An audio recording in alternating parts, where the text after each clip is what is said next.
ginagawa mo dito? Ano ba? Bitaw? Dito?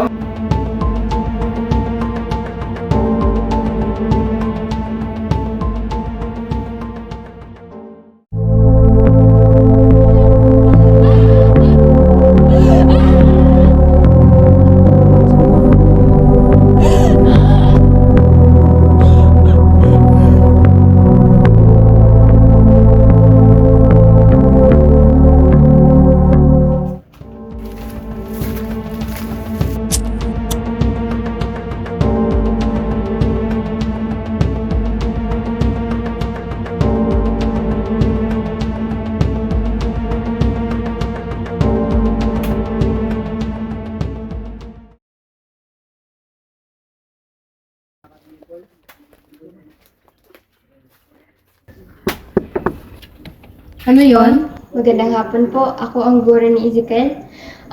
Hinahanap ko po siya ngayon kasi ilang araw na po siyang hindi pumapasok. Tapos? Yung kinabukasan po kasi ng bata, kailangan na po siyang pumasok.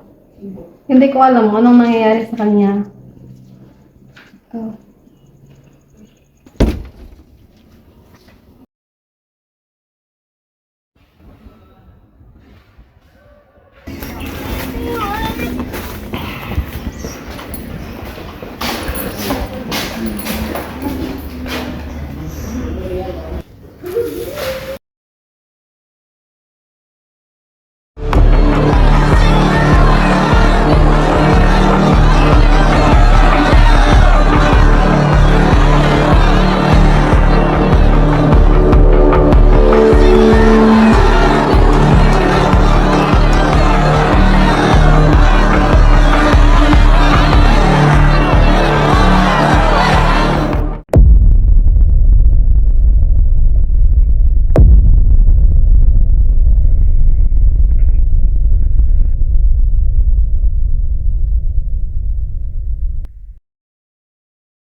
Ba't ka ba nangingialam?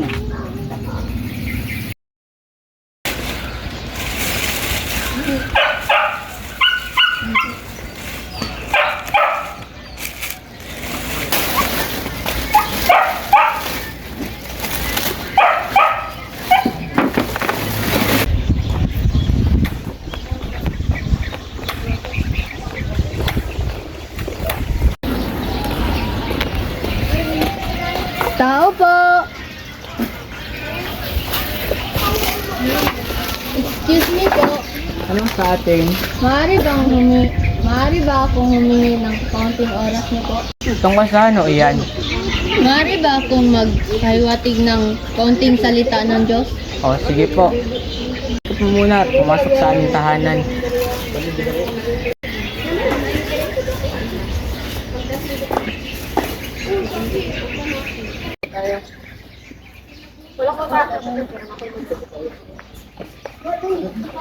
Opo po kayo.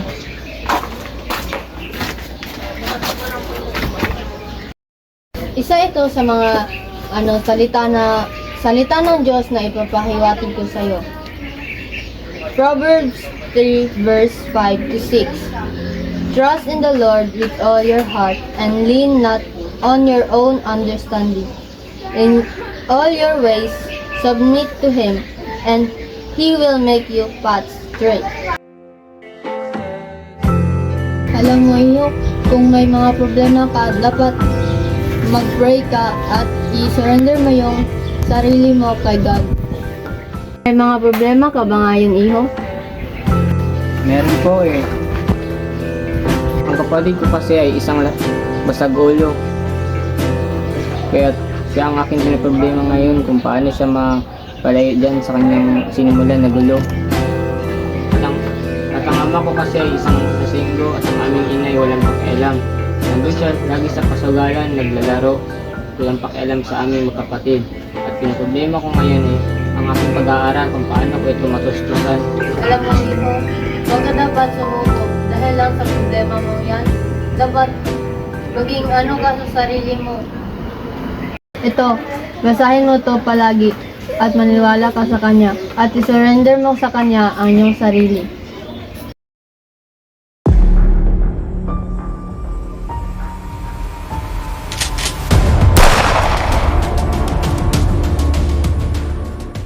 Tao po. Anong sa atin? Andito po ba nakatira si Ezekiel? Ano po sadya? Kapatid ka ba ni Ezekiel? Opo, bakit po? Mag-iimbestiga lang po kami Bakit? Ano po ang tungkol ating... sa nangyari. Sa nangyaring ano po? Barilan. Ano yun?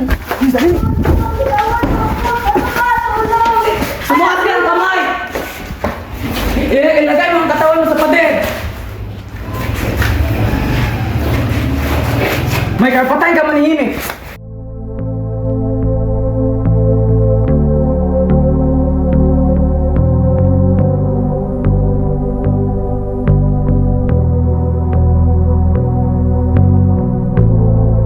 Huwag kang susuko.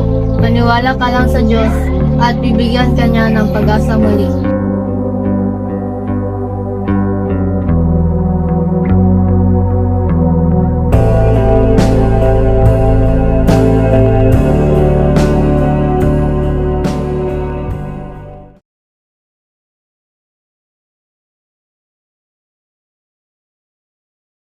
Siya na kayo at naranasan niyo ang ganito. Okay lang po yun na. Naintindihan ko po kayo. Hindi ko nais na maranasan niyo ang ganitong buhay. Simula ngayon ay hindi na ako magsusugal. At ipararanas ko na sa inyo ang pagmamahal ng isang ina na matagal niyo nang hindi nararanasan. Aasahan ko po yan, Ina. Tama nga ang sinabi ng babaeng yun na magtiwala lamang sa Diyos at may gagawin siyang mabuti para sa iyo o para sa atin.